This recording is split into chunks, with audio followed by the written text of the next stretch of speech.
can talk to strangers like you. Who are you again?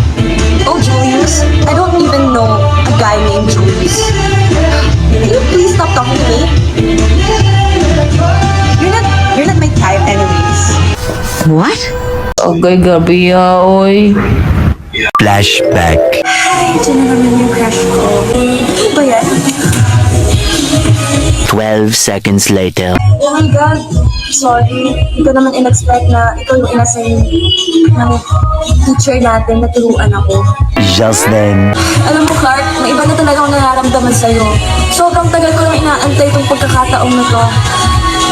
Clark, gusto kita. Sobra.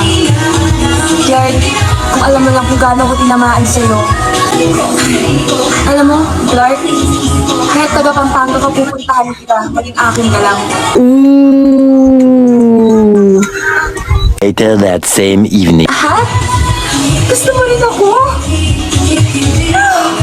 So tayo na? Okay. So you want to see my, true beauty? This is my real beauty. Okay ba? Mga tipo mo ba?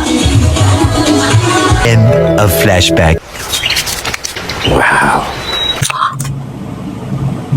What the? 2000 años más tarde. You know what, Julius? Thank you so much for making me happy. I will never forget the day I met you. Earlier. I'm sorry. Hindi ko sinasadya sabihin yung mga sinabi ko. Nagalit lang ako. I'm sorry sa lahat ng sinabi ko. Hindi totoo na tinatawaran ko ang pagmamahal mo. Hala ka. Mucho más tarde. Oh my God. Okay, sa last day, nagkatuluyan kami ni Julius.